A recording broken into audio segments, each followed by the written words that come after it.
कि मुझ में अर्थात मेरे शरीर में कोई अच्छी वस्तु वास नहीं करती। इच्छा तो मुझ में है, परंतु भले काम मुझसे बन नहीं पड़ते। और उसने अंगीकार किया, पौलुस ने माना कि जो मैं करना चाहता हूं उस चीज को मैं नहीं कर सकता। वर्ष 19, क्योंकि जिस अच्छे काम की मैं इच्छा करता हूं वो तो नहीं करता, परंतु जिस बुराई की इच्छा नहीं करता वही किया करता हूं।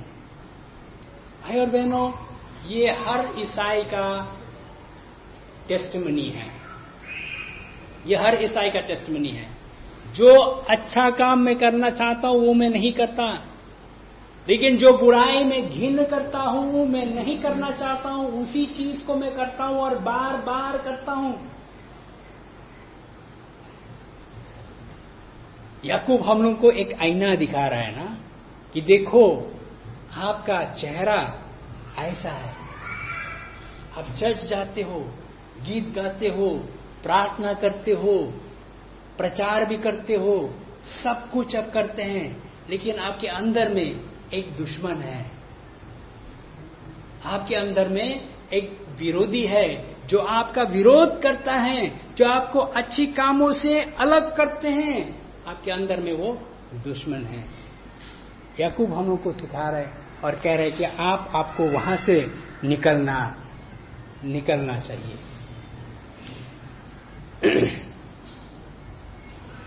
मैं आगे पढ़ना चाहता हूं पौलुस का गवाही से। वर्ष 24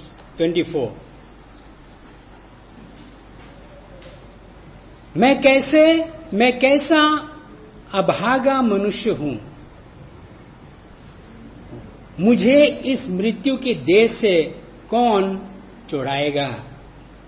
मैं कैसे, I am a miserable man, who will deliver me from this body of death.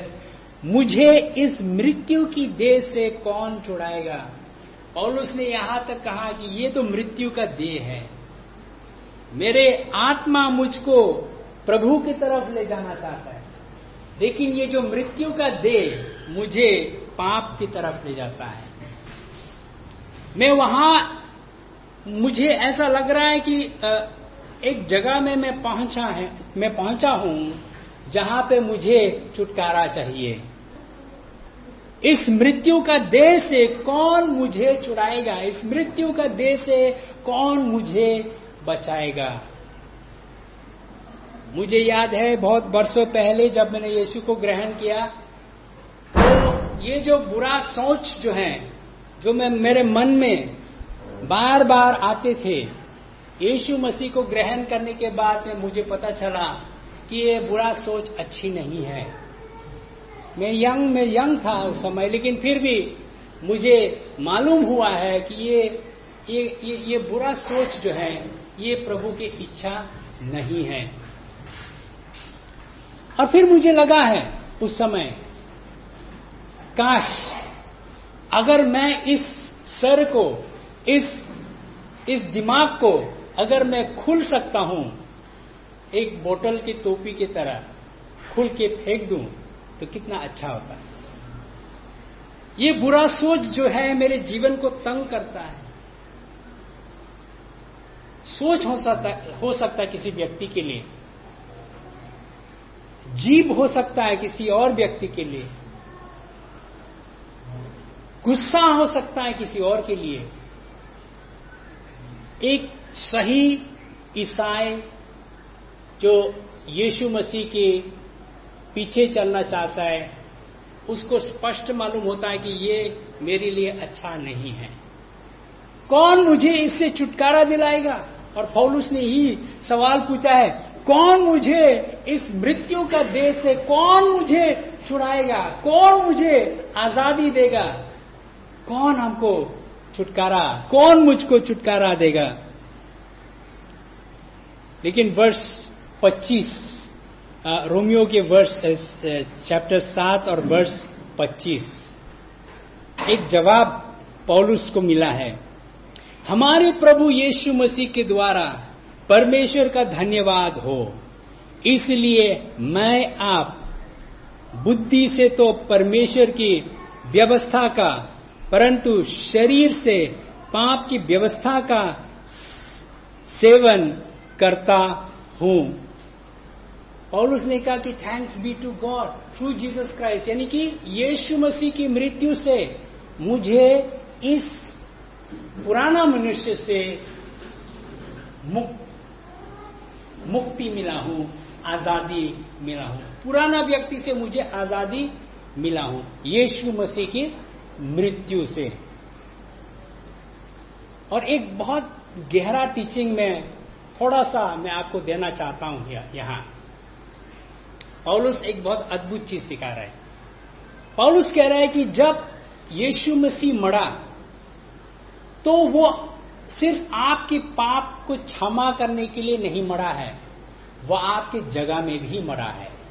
यानी कि हम और आप को मिलना चाहिए पाप का सजा, यानी कि मृत्यु। हम और आप को मृत्यु का सजा मिलना चाहिए था, लेकिन यीशु मसीह हमारा जगह ले लिया। ठीक है ना? यीशु मसीह हमारे जगह में मरा है। इसीलिए पौलुस ने बहुत जगह अपनी चिट्ठी में लिखा है कि जब यीशु मसीह ने मरा तो आप भी उसके साथ मरा है। और बपतिस्मा जब हम लोग लेता है, हम कहता है कि जैसे यीशु मसीह को दफनाया गया है वैसे हम आपको भी पानी के अंदर में ले जा रहे हैं।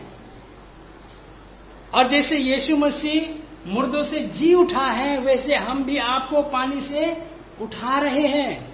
इसका मतलब यीशु मसीह जब मरा है, हमारे पुराने मनुष्य भी मरा है। यीशु मसीह जब दफनाया गया है, हमारे पुराने मनुष्य भी दफनाया गया है। और जब यीशु मसीह मुर्दों से जी उठा है, हमारे पुराने मनुष्य भी, नया मनुष्य अब उठ गया है। पुराना मनुष्य मर गया है, रह गया है कब्र में, लेकिन नया मनुष्य उठा है। तो पौलुस ने कहा, मैं यीशु मसीह में परमेश्वर को थैंक्स, धन्यवाद देना चाहता हूं यीशु मसीह की मृत्यु के लिए, क्योंकि यीशु मसीह की मृत्यु से मुझे मेरी पुरानी दुश्मन से आजादी मिली है, स्वतंत्रता मिली है, छुटकारा मुझे मिले हैं। और एक व्यक्ति ने उदाहरण दिया है कि जब हम लोग इस सच्चाई को हमको मालूम हो जाता है कि जब यीशु मसीह मरा, मैं भी मरा हूं। जब यीशु मसीह का दफनाया गया है, मुझे भी दफनाया गया है। और जब यीशु मसीह मुर्दों से जी उठा, मैं भी मुर्दों से जी उठा हूं। तो किसी ने ये उदाहरण दिया कि मान लो कि एक व्यक्ति जो महाचोर था, जहां भी वो जाते हैं वो चीजों को छुड़ाता है, चोरी करता था। मतलब वो छोड़ता नहीं किसी को, चोरी करता है, पैसा चोरी करता है, गहना चोरी करता है, रास्ता में करता है, गाड़ी में करता है, बस में करता है। तो उसका सामने में आप जाके गहने आप नहीं पहन सकता है, क्योंकि वो श्योर कि आपका वो गहना वो चोरी करेगा। मान लीजिए कि वो व्यक्ति मर जाता है और मरने के बाद में उसका लाश एक जगह में रख दिया है। तो उस लाश के सामने में अगर कोई भी व्यक्ति पैसा भी लेके जाता है, गहना भी पहन के उसके सामने जाता है, क्या वो कुछ करेगा? कुछ नहीं करेगा, ये तो मर चुका है। मतलब कोई भी ऐसा टेम्पटेशन नहीं है, कोई भी ऐसा लालसा नहीं है, कोई भी ऐसा परीक्षा नहीं है उस व्यक्ति के लिए। जब वो जिंदा था तो उसके सामने में अगर कोई भी गहना या सोना पहन के गया तो वो चुरा लेगा, वो ले लेगा। लेकिन अब वो मर चुका है, और अब जो वो मर चुका है, कोई भी अगर उसके सामने में सोना लेके आता है, गहना लेके आता है, कोई भी फर्क नहीं पड़ता। तो वैसे हम भी, पौलुस ने कहा जब यीशु मरा है आप भी मर चुके हैं। तो आप जो है कि जो पुराना इच्छा जो आपके थे, लड़ने के लिए, झगड़ा करने के लिए, झूठ बोलने के लिए, या कोई भी ऐसा बुरा काम करने के लिए, वो सारी इच्छा जो थे आपके, यीशु के साथ मर गया है। Praise the Lord. और आप जब एक नए व्यक्ति बन गया, मुर्दों से आपने जी उठा है, आप एक नई सृष्टि बन गया है, तो पाप आप पर कोई भी असर नहीं ला सकता है। पाप का ताकत जो है, पाप का पकड़ जो है, आपके जीवन में और कोई असर नहीं है। इसीलिए हम लोग कहता है कि I am dead to sin. Bible में भी लिखा है कि I am dead to sin, मैं पाप के लिए मर चुका हूं, but I am alive to God, लेकिन मैं परमेश्वर के लिए मैं जीवित हूं, पाप के लिए मैं मर चुका हूं। कोई भी व्यक्ति अगर पहले पुराने जीवन में बहुत झगड़ा करता था, वो व्यक्ति अब झगड़ा के लिए, मारपीट के लिए मर चुका है। अब वो मर चुका है, अब वो सिर्फ परमेश्वर के लिए जी रहा है। Praise the Lord. तो भाई और बहनों, याकूब हम लोग को ये सिखा रहा है कि देखो, आपके अंदर में एक दुश्मन है। आपको याद होना पड़ेगा, आपको याद करना चाहिए, आपको जानना चाहिए कि आपके अंदर में एक दुश्मन है, और उस दुश्मन को दबाने के लिए, उस दुश्मन को कमजोर करने के लिए आपके कोशिश बराबर रहना चाहिए। Praise the Lord. एक ईसाई के लिए ये युद्ध जो है, ये लड़ाई जो है, डेली जारी है, डेली चलता है। हर दिन आपको मौका मिलेगा पाप करने के लिए या सच करने के लिए, झूठ बोलने के लिए या सच बोलने के लिए, किसी को नफरत करने के लिए या किसी के लिए प्यार प्रार्थना करना। मौका आपको हर दिन मिलेगा। Praise the Lord. और जब आप जीतते हो, छोटी छोटी लड़ाई जो है, जब आप जीतते हो, तब आप प्रभु में आगे बढ़ेगा। Praise the Lord. छोटे छोटे लड़ाई से हम लोग आगे बढ़ते हैं प्रभु में, तो आपको मौका मिलेगा। बेशक आज चर्च के बाद जब आप घर जाएंगे, एक मौका आपके सामने में आएगा, गुस्सा करने के लिए या शांत से रहने के लिए, बोलने के लिए या चुप रहने के लिए। ऐसा मौका हमारे जीवन में आते हैं, और जब हम छोटे छोटे लड़ाई को जीतते हैं तो हम प्रभु में आगे बढ़ जाते हैं। लोग पूछते हैं, ईसाई पूछते हैं कि क्यों ऐसा होता? मैंने यीशु को ग्रहण कर लिया तो मेरे लिए रास्ता आसान होना चाहिए, सब कुछ ठीक होना चाहिए, ऐसा मुश्किल मेरे जीवन में क्यों? याकूब आपको जवाब दे रहा है, क्योंकि आपके अंदर में एक दुश्मन है, क्योंकि आपके अंदर में एक दुश्मन है, और उस दुश्मन को जीतने के लिए डेली आपका कोशिश रहना चाहिए। Praise the Lord. याकूब में फिर से जाएंगे, नेक्स्ट शिक्षा जो याकूब हम लोग को सिखा रहा है, याकूब के 4 और वर्ष 3। तुम मांगते हो और पाते नहीं, इसलिए कि बुरी इच्छाएं से मांगते हो, ताकि अपने भोग विलास में उड़ा दो। You ask and you do not receive. आप मांगते हो, आप प्रार्थना करते हो, लेकिन प्रार्थना का जवाब नहीं मिलते हो, क्यों? क्योंकि इसलिए कि बुरी इच्छा से मांगते हो. Because you ask badly in order that you may use it for your own desires. You ask wrongly to spend it on your own passions. अपनी इच्छा के लिए, अपनी भोग विलास में उड़ा देने के लिए आप मांगते हो. हम लोग जो ईसाई की सेवा करते हैं, मसीह सेवा करते हैं, बहुत सारे प्रार्थना रिक्वेस्ट हमको मिलते हैं, हर किस्म की प्रार्थना रिक्वेस्ट. और अगर मैं सारे प्रेयर रिक्वेस्ट आपको बताते हैं तो आप हंसेंगे भी. मैं नहीं बोलूंगा, लेकिन हर किस्म की प्रार्थना के रिक्वेस्ट आते हैं. और हमको मालूम हो जाता है कि ये वाला रिक्वेस्ट तो शायद सही नहीं है, ठीक नहीं है, ये गलत है, गलत उद्देश्य से, गलत मकसद से ये प्रार्थना रिक्वेस्ट मेरे पास आए हैं. भाई और बहनों, प्रार्थना के जवाब हमको नहीं मिलेंगे अगर हम गलत मांगते हैं. अगर हम गलत उद्देश्य के साथ हम मांगते हैं, गलत मकसद के साथ हम मांगते हैं, तो प्रार्थना का जवाब हमको नहीं मिलेगा.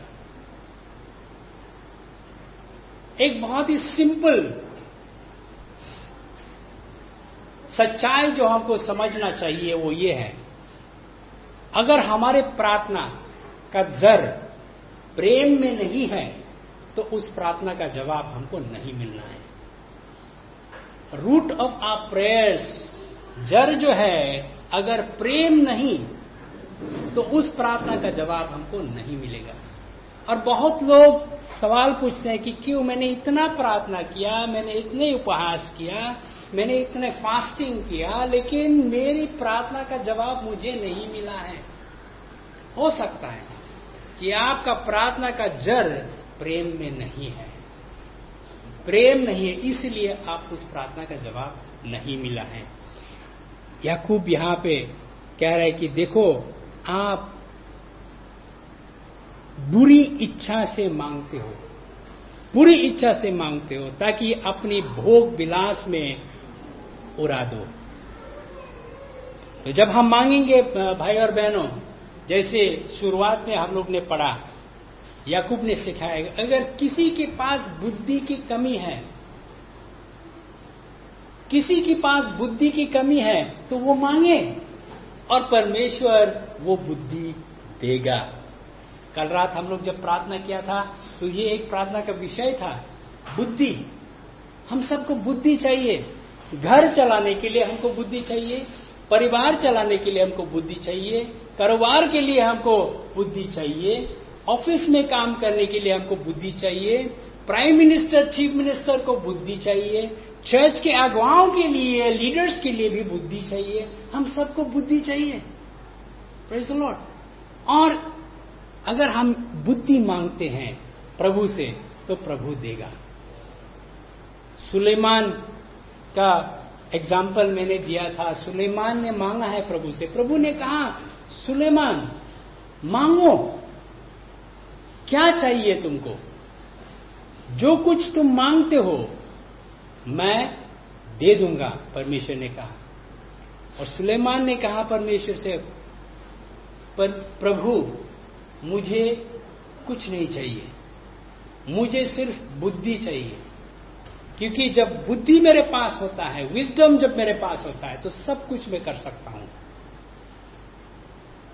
निर्णय में अच्छा ले सकता हूं, घर को मैं अच्छा तरीके से मैं चला सकता हूं, अपना धंधा को मैं अच्छा तरीके से मैं चला सकता हूं. बुद्धि मुझे चाहिए. तो परमेश्वर खुश हुआ.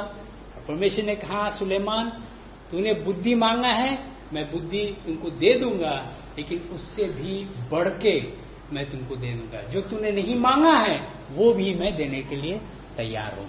Praise the Lord. भाई और बहनों, क्या हम मांगते हैं, प्रार्थना में हम क्या मांगते हैं, हमको खुद जांच करना चाहिए. क्या ये सेल्फिश है? सेल्फिश का मतलब मैं सिर्फ अपने बारे में, खुद के बारे में मैं सोचता हूं, दूसरों के लिए मैं नहीं सोचता हूं? क्या मेरी प्रार्थना भी वैसे ही है कि मैं सिर्फ खुद के लिए मैं सोचता हूं? अगर ऐसा होता तो प्रार्थना का जवाब हमको नहीं मिलेगा। फिर याकूब कह रहा है और एक बात और एक बहुत ही कड़ा शब्द उन्होंने इस्तेमाल किया है वर्स 4 और वर्स 5 में। हे व्यभिचारिणियों, यू अडल्टरेसेस, एक बहुत ही कड़ा शब्द उन्होंने इस्तेमाल किया है। क्या तुम नहीं जानती कि संसार से मित्रता करनी परमेश्वर से बैर करना है? इसलिए जो कोई संसार का मित्र होना चाहता है वो अपने आप को परमेश्वर का बैरी बनाता है। यू अडल्टरस पीपल, यू अडल्टरस पीपल, क्या आप नहीं जानते हो कि संसार से मित्रता करने परमेश्वर से बैर करना है? Friendship with the world is enmity with God. Yeshu Masih ने कहा आप नहीं कह सकता है कि मैं परमेश्वर को भी मैं सेवा करूंगा और धन को भी मैं सेवा करूंगा। एक पैर यहां, एक पैर वहां। संसार से मित्रता परमेश्वर से दुश्मनी है, साथ साथ नहीं चल सकता है। बाइबल में क्यों ऐसा है? बाइबल में क्यों ऐसा है? बाइबल कहता है कि आवर गॉड, हमारे परमेश्वर इज ए जेलस गॉड, यानी कि वो अपने लोग को अपने पास रखना चाहता है। ये परमेश्वर का चरित्र है, एक कैरेक्टर है परमेश्वर का कि अपने लोग वो अपने पास रखना चाहता है, किसी के साथ भी वो बांटना नहीं चाहता। और हम कहते हैं कि नहीं, हम प्रभु को भी सेवा करेंगे और साथ में संसार को भी हम सेवा करेंगे। हम प्रभु को सेवा करेंगे और साथ में धन का भी सेवा हम करेंगे। परमेश्वर कहता है नहीं, अब सेवा करेंगे मुझे तो 100%, 100% आप मुझे ही सेवा करना है। ये अलग बात है, जब हम प्रभु को सेवा हम करते हैं तो सब कुछ फिर हमको मिल जाता है। जो स्वर्ग के राज्य जब हम ढूंढते हैं, आमेन, बाइबल कहता है कि सब कुछ हमको मिल जाएगा, प्रभु हमको सब कुछ दे देगा। हमको क्या चाहिए जीवन में? प्रभु को अच्छा तरीका से मालूम है, प्रभु जानता है। अब सवाल आपके लिए और मेरे लिए यह है कि क्या हम प्रभु पर इतना भरोसा रखते हैं, हम विश्वास करते हैं कि अपनी पूरी जीवन उसके हाथों में हम सौंप देने के लिए तैयार है? क्या हम सौंप देने के लिए तैयार है? क्या हम सरेंडर करने के लिए तैयार है? पूरी जीवन उसके हाथों में हम सरेंडर करने के लिए तैयार होते हैं? अपनी भविष्य, अपने परिवार, अपनी फैमिली, अपनी नौकरी, सब कुछ उसके हाथ में हम सौंप देने के लिए क्या हम तैयार हैं?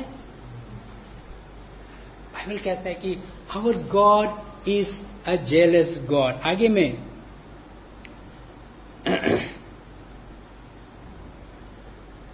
वर्स 5, क्या तुम ये समझते हो कि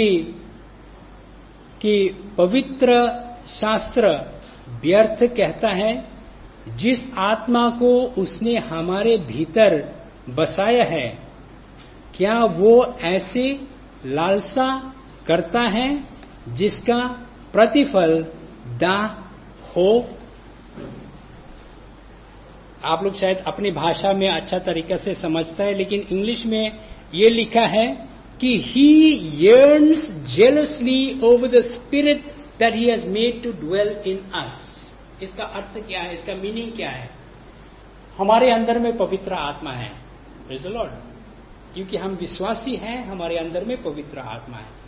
और बाइबल हमको सिखाता है कि गॉड यानी कि परमेश्वर यर्न्स चाहता है, उस पवित्र आत्मा को वो चाहता है पूरे दिल से।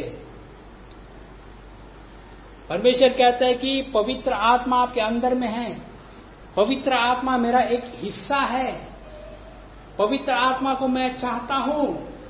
और अगर आप अपने जीवन को भाग भाग करते हैं कि इस भाग से मैं प्रभु का सेवा में करूंगा और इस भाग से मैं संसार का सेवा करूंगा, तो प्रभु को अच्छा नहीं लगता है, परमेश्वर को अच्छा नहीं लगता है। जो आत्मा उन्होंने आपके अंदर में बसाया है, उस आत्मा का पीछा वो करता है, उस आत्मा को वो साथ में रखना चाहता है, यानी कि 100% पूरा जो है आपके जीवन वो चाहता है।